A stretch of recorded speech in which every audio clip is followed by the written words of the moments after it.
Саламатсыздарбы, эфирде көңүл борборунда программасы. Биз бүгүн өлкөдөгү соңку өзгөрүүлөр, кадр маселеси жана ошондой эле ковид илдетине карата эмдөө, коррупция менен күрөш туурасында кеп кылмакчыбыз. Бул багытта студиябызга элдик өзөмөл кыймылынын жетекчиси Бакай Кашкарбаев мырзаны чакырганбыз. Бакай мырза, саламатсызбы? Салам алейкум. Бизге убакыт бөлгөнүңүз үчүн терең ыраазычылык билдирем. Бакай мырза, мындайда сиз азыр эл менен иштеп, элдик көзөмөл деген кыймылды жетектеп жатасыз да. Мынакей жаңы бийлик менен кошо келгенсиз. Сизди Садыр Жапаров, азыркы президент, анын тарапташы катары коомчулук жакшы билет. Бирок мындайда эл менен иштөө бул өтө чоң жоопкерчилик жана ошондой эле көп убакытты талап кылат да. Сиздерге азыр кайрылгандар көппү? Анан кийин негизинен эмне боюнча кайрылып атышат? Сиздер эмне аракет көрүп атасыздар ошол кайрылгандарга? Салам алейкум, урматтуу мекендештер. Биздиге кайрылгандын көбү эле ушул сот адилетсиздиги маселеси болуп атат. Ошол сотто адилеттүүлүк болбой атат, мыйзамдуу карабай атат. Элдин ушу көбү эле 95% жалаң ушу сотко нааразы болгондор. Бирок ошо сотторго нааразы болот, бирок сиздерге кайрылып атат. Сиздердин кыймыл эмне иш кылат? Кантип мындайда бул мамлекеттик орган эмес. Сиздер эмне кыласыздар ошо кайрылгандар боюнча? Бизде эми бир эле курал бар да, Facebook деген куралыбыз. Социалдык тармактарга ошол менен аткылап жатып калабыз аларды. Facebook'tan билдирүү жасадыңыз да. Саламаттык сактоо жана социалдык өнүктүрүү министри Абдыкадыр Бейшанелиев биринчи элдерден болуп эмдөөдөн өттү. Кытайлык Sinopharm компаниясы чыгарган вакцинадан да. Сиз айтып атасыз, буга ишенбегиле.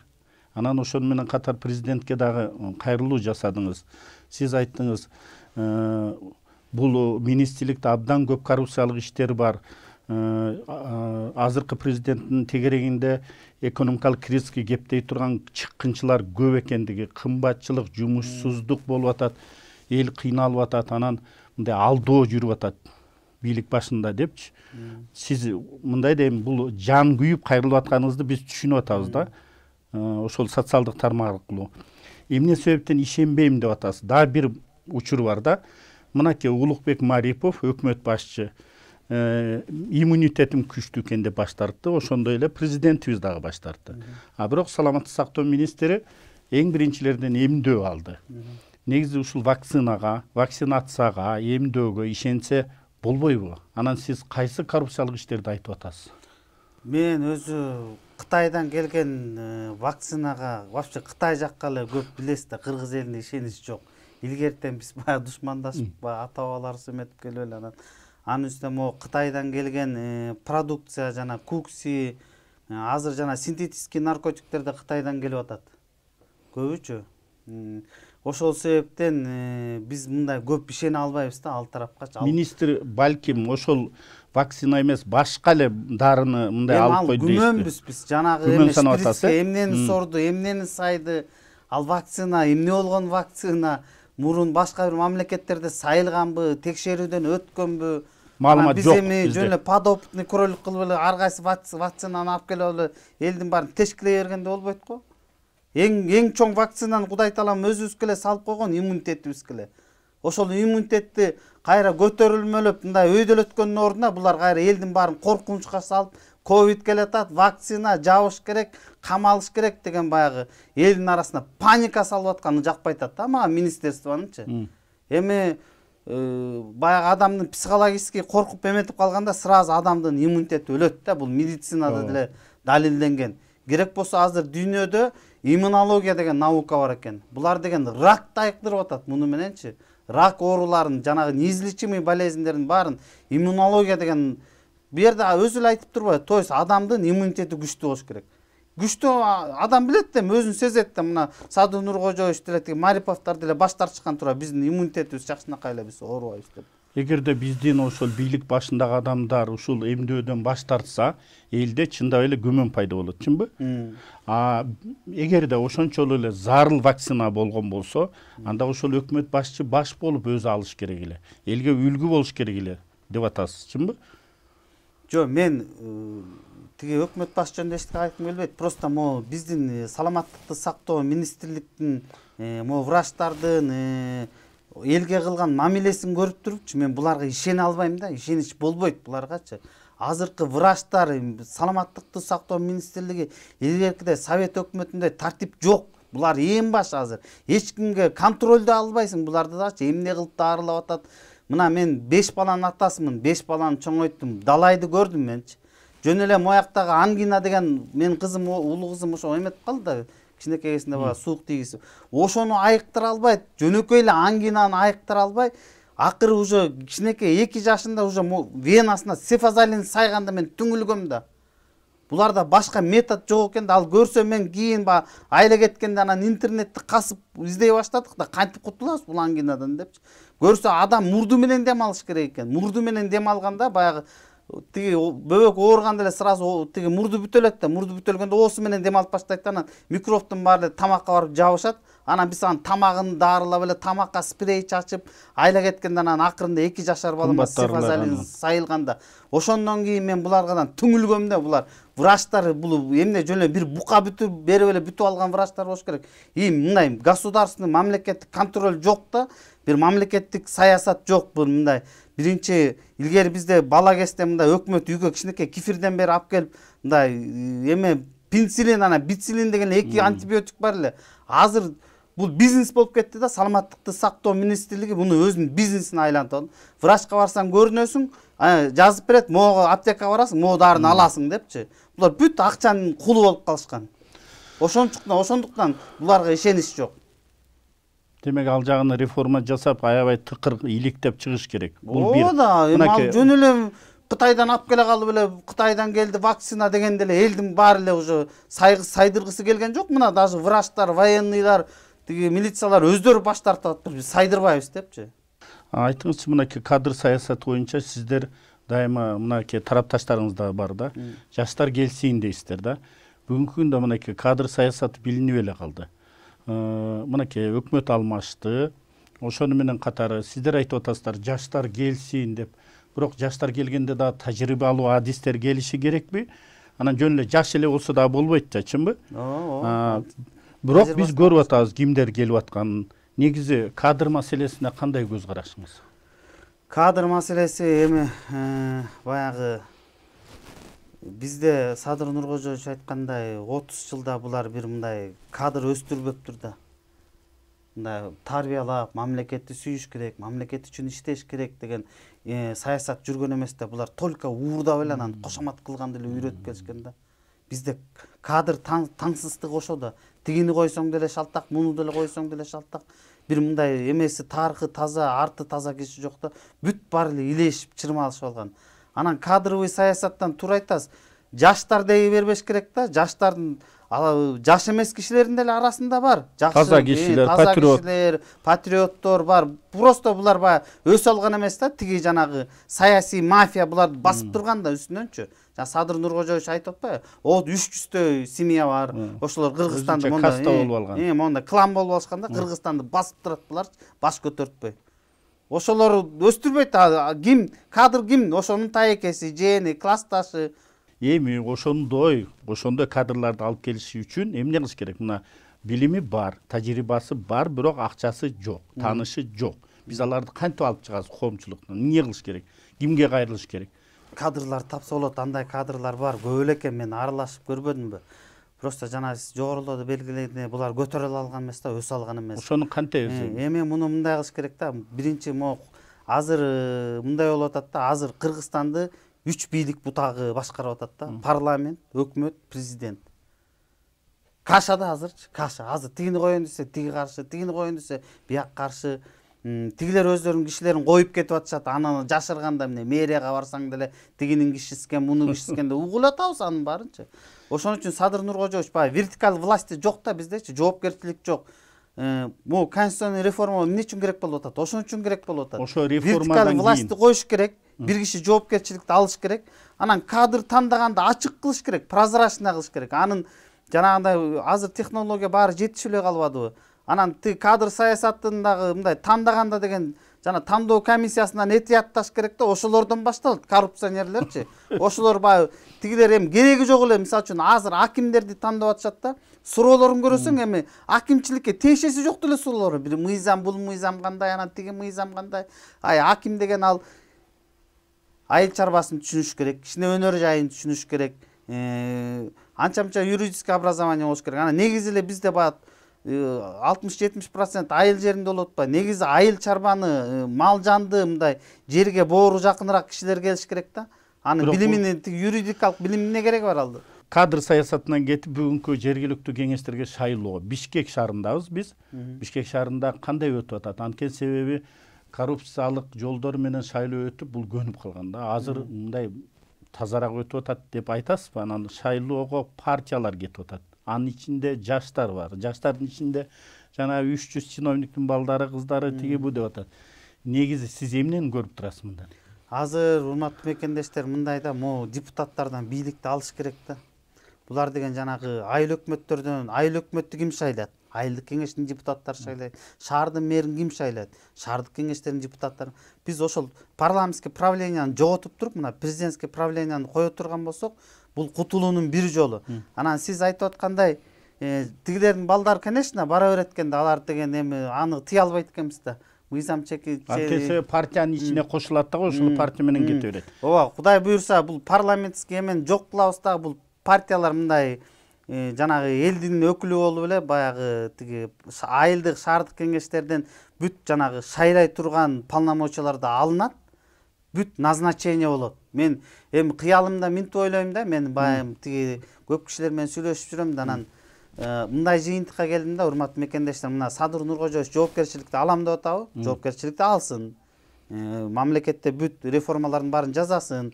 Анан 7 дубанга 7 губернаторду койсун. 2 чоң шаарга 2 мэрди койсун. Болду, анан ошо 9 кишиден эле катуу талап кылыш керек. Анан берки 9 киши эмне кылыш керек? Ал деген жана айыл өкмөттөр, мисалы үчүн Чүйдө губернатор болуп калдым деп кой. Чүйдө канча 100 канча айыл бар.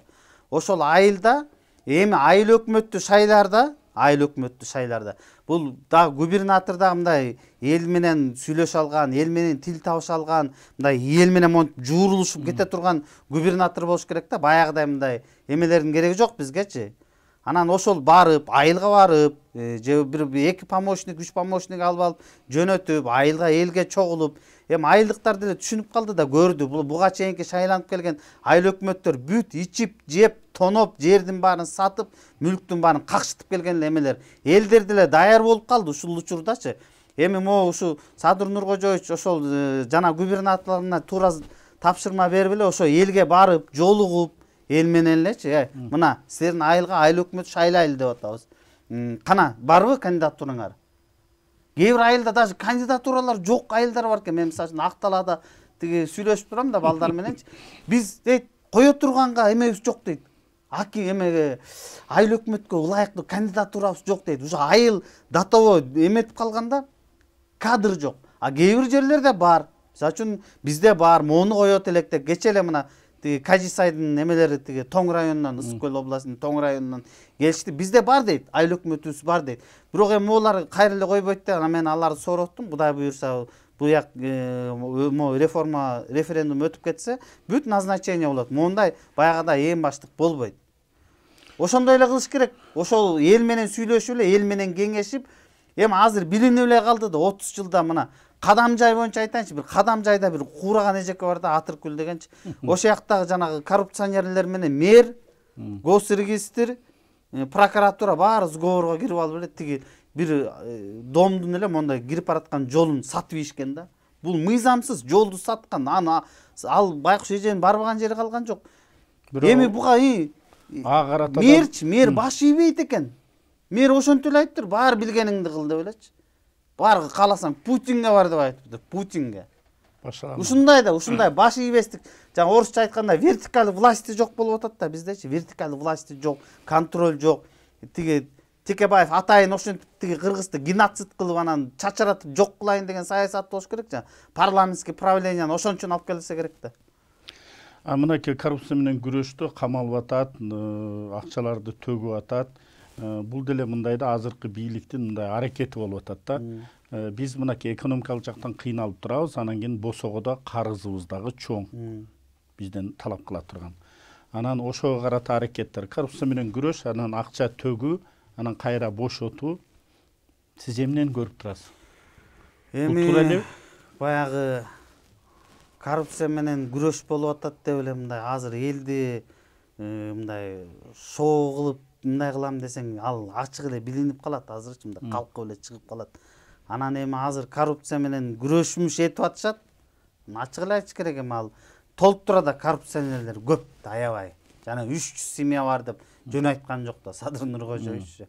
Анан бул урматтуу мекендештер, азыр тиги кээ бирөө критикалап атпайбы, тандалма жүрүп атат депчи. Азыр могу бийликти алчу болсочу, мен ишенем Садыр Нуркожоевичке, толук ишенем. Бүт талкаланат, жана 300 семья полностью кетет.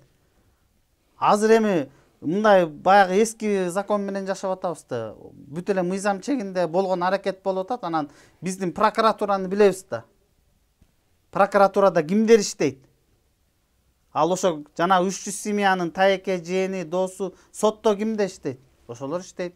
Прокуратурада кимде иштейт? Ошолор иштейт. Тергөөдө кимдер иштейт? Ошонун достору иштейт. Анан алар тергейби алардын коррупционерлердин ишин? Тергебейт да албетте. Бирок биз демек биз туура эле багытта кетип баратабыз. Туура эле багытта, бул башталыш эми баягы. Референдумдан кийин дагы кадрдык саясатта өзгөрүүлөр болот, кадрдык. Ооба. Көп кишилер кетет, камалып кетпесе болот.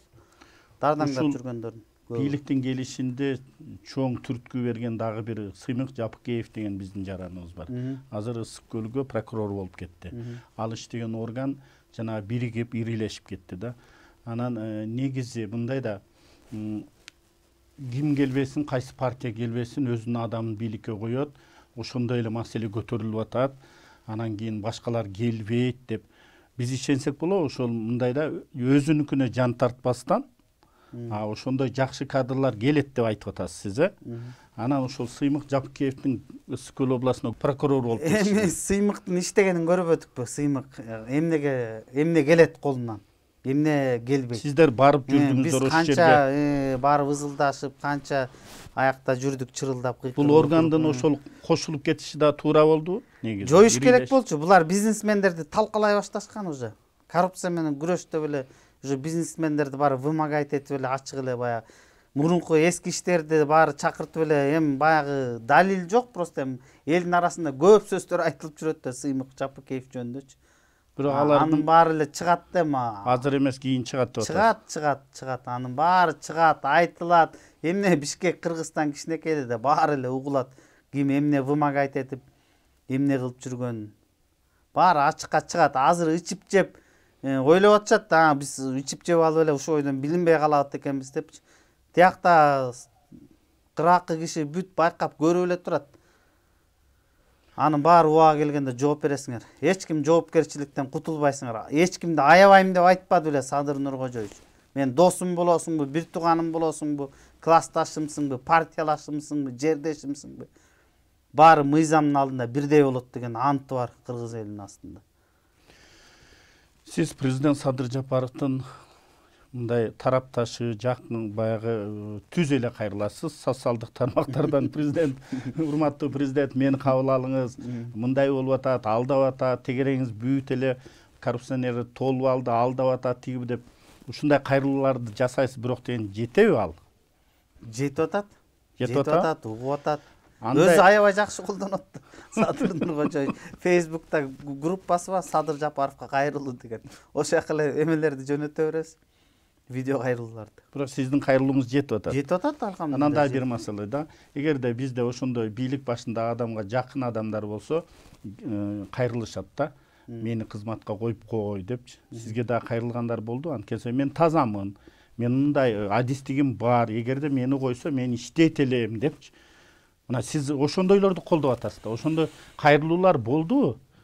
Мен аябай көп болгон жок. Эл билет да мен андай эмеге сүйлөшүүгө, андай кызматка сиз коюуга кадр маселеси мындай болуш керек деп атасыз. Бирок деген жакшы кадрларды президентибиз кайдан билет? Кантип сунуш кылышыбыз керек эгерде жакшы кадр болсо? Сиздин пикириңиз боюнча. Мен журналистмин, мен кийлигише албайм, албетте. ошол жанагы кадровый саясатты жүргүзө турган бир мондай жакшы группа эксперттерден, коомдук жарандардан, мурунку аксакалдардан эми бар да, элдин баары да продажный болуп кеткен жок да, бар да мекени сүйгөн ошолордон, мисалы үчүн МВД тарапта иштеген ветерандар келет мага туура. Мына мен иштегем, мен тазамын, мен эч кандай коррупцияга аралашкан эмесмин, мен МВДнын ичинде коррупцияны билем деп келгендер болот. Прокуратуранын ичинде ким кандай эмне кылып атканын айтып бергендер келет. Сүйлөшөбүз алар менен. Север электр бар го, энергосбытта иштеген балдар келет. Байке моякта билесизби кандай булар деген минтип кашыкта урдап атса, тиги энерго сектордагылар мондай чөмүчтөп эле мондай башынан ылдый эле куйунуп аткандар. Бул могу самый коррумпированный орган ошол, свет, электричество. Бүт эле расход экен да, буларда прибыль жок экен. Ошо мамлекеттен 2 миллиард кайра дотация алат экен. Бул вообще акылга сыйбай турган нерсе да. Биз ошондой таза кадрларды ооба, эгерде бар аларчы. Ошолорго просто эме доступ болуш керек да. Мисалы үчүн Садыр Нуркожоевич президент болуп отуруп калдык дейли. Сиздин эмеңизди түшүнүп атам. Анан ошол кадрларды кантип тандап, кантип коет деп атпайсызбы? Кантип жеткиребиз. Ошол кантип жеткиребиз, ошолор кантип кызматка илинет деген маселени чечиш керек. Туура. Садыр Нуркожоевич ушундай, эми сиздин убактыңыз жок. Бул ички тышкы саясатты жүргүзүш керек. Тетиякта башыбызда очойгон карыз турса, анан бүт барын эле жалгыз адам жетишпейт да. Ошон үчүн жана Садыр Нуркожоевич мына депутат болуп иштеп жүргөн адамдардын сырын билет, кимдин ким экенин билет. Ошолордон турган кадр тандоо эле бир мондай эме жакшы эме ачып коюш керек да, экспертный группалардан турган, жарандык активисттерден турган. Мына сотто мына кече сот тандоо кеңешин да бир эми бул убактылуу экен, мен просто аябай катуу жаңжал салалы деди эле, токтотуп турабыз да азырчы. Сот тандоо кеңешинде угуп отурсаң, ким каякта иштедиң эле? Чүй облустук сотунда. Жана 9 кишиден соң каякта иштедиң эле? Тиги шаардык сотто каякта иштедиң эле? Жалаң сотто иштеген мурунку коррумпированный немелер келип алышты азыр. Алардын мурдагы кийинкилерин карабайт. Алар деген тыкыр караш керек да. Ошону аябай караш керек да. Сот тандоо кеңешине келаткан кишини аябай тим эле көзөмөлдөп эме кылыш керек болчу да. История ал соттор деген биз билебиз да, 30 жылда канча деген тагдырларды талкалашты буларчы. Канча деген коррупционный эмелерге жол беришти. Бүт булар көнүп алышканда акчалуу киши жоопко тартылбайт экен да. Акчасын берип туруп эле кутулуп кетишет экен. Негизи элдин эсебинен, мамлекеттин эсебинен уурдап, элди какшатып ошентип акча алып, байып, жакшы жашоо жашап жүргөндөргө сиз ишенесизби? Ушулар ушул боюнча эле жакшы жашаган боюнча калышат деп. Жаларга жаза болобу? Эми менде жана уголовный кодекстен бир статья аябай жагат да, мыйзамсыз баюу дегенчи. Ушу статьяны ким киргизсе да ошо кишигечи Кудай өмүр берсин да. Бул статья менен могу жемкорлордучу 30 жылда иштеп жыргап, азыр тээп жүргөн машиненин $40,000 машинени кантип кайсы акчаңа алган зарплатасы 20 000 сом. Анан бул $40,000 машинени кантип тээп жүрөсүң деп суроону койгон прокурор болсо эле.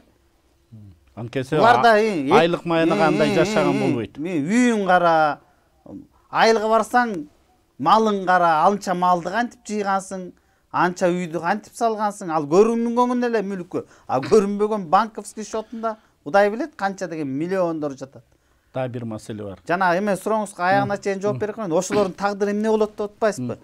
Буларда эки эле жол бар. Эси ушу Садыр Нуркожоевич ушул реформасын аягына чейин чыгара турган болсо, эки эле жол болот. Же кассага барат, же СИЗОго кирет. Башка жол жок. Аябаш керек эч кимди. Эч кимге мындай жеңилдик кылбаш керек. Баарына калыс, тегиз коррупция менен күрөшөсүңбү? Баары менен бирдей тегиз күрөш. Жоопкерчиликке тартасыңбы? Акча төктүрөсүңбү? Баарын төктүрүш керек.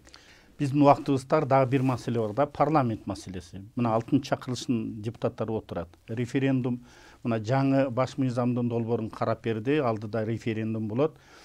Булар кийинки парламент келгичекте биз отурабыз деп атат да. А кийинки парламент күздө келет. Сиз колдойсуз да, анткени себеби биз парламентсиз жашоо болбойт. Мынакей референдум болгондон кийин ушуга тийиштүү мыйзамдарга да өзгөртүүлөр киргизилиши керек. А мынакей кетсин, таркасын деп аткандарга сиз кошулбайсызбы? Жок, мен ага кошулбайм. Булар деген азыр могу конституционный мыйзамдар бар, шайлоо жөнүндө мыйзам бар, соттор жөнүндө мыйзамдар бар. Ошолорду ушул парламентте эми ушунча 30 жыл жыргап, ичип жеп, эркелеп ойнодуңар, эми бир ушул кыска убакытта эл үчүн иштетиш керек буларды. Иштетиш керек, катуу иштетиш керек да, аябай. Анткени булар тарыхый парламент болот булар дагы. Ошондо жанагы хотя бы мындай жүзүңөр таза кетесиңер да, такыр шалтак болуп, макале болуп калгыча кичине иштеди эле жок дегенде деп мындай кичине элден ыраазычылык алып калгыла Кудайдан деле. Бакай, бизге берилген убакыт соңуна келип жетти. Келгениңиз үчүн дагы бир жолу терең ыраазычылык билдирем. Эми сиздердин да ишиңиздерге ийгилик каалайм, жашооңуздарга бакубатчылык. Чын да ошо сиздерге окшоп патриот жана ошондой эле элим, жерим деген биздин кыздарыбыз, балдарыбыз, инсандарыбыз, жарандарыбыздын баардыгы тең чындап аракет кылбаса, биздин мамлекетибиз, элибиз, экономикасы өтө оор абалда, чынбы? Ооба, мен ал оор абалдан, могу ачыкчылыктан, ачарчылыктан коркпойм, достор. Мен кайдыгерликтен корком. Ушул баарыбыз кайдыгер болбойлукчу, мамлекетибиз үчүн баарыбыз күрөшөлүчү, коркпойлучу, келечек үчүн күрөшөлү. Анан мен бир нерсени кыстырма кылып кетейин. Гонконгдо ушинтип коррупционерлерди тыя албай айласы кеткенде ошол жактан бир акылдуу киши чыгып туруп анан элди көзөмөлдөгөн мыйзамды кабыл алып коюптур да. Азыр Гонконгго барсаң элдин баары коррупционерлерге каршы, элдин баары элдик көзөмөлдө жүрүшөт да, жөн эле алар задержать эметкенге, видео съемка кылганга укук алышыптыр, анан задержать этип кармаганга укук ал. Как полиция баягы илгерки народный контроль деген бар эле го. Элдин баары ошондой болуп атыптыр. Мына ошондо анан токтойт. А буларды жалгыз Садыр Нуркожоев сен эле тый, анан биз четте карап туралы деген болбойт. Баарыбыз күрөшөлү бул. Көргөн билгениңизди айтып, аракет кылышыбыз керек. Туура айтасыз. Баарыбыз күрөшөлү.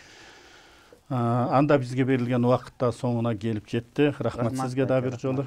Урматтуу телекөрүүчүлөр, сиздер кезектеги көңүл борборунда программасын көрдүңүздөр. Биздин студиябызда болсо элдик көзөмөл кыймылынын жетекчиси Бакай Кашкарбаев мырза болду. Анда кайрадан көрүшкөнчө сак саламат болуңуздар.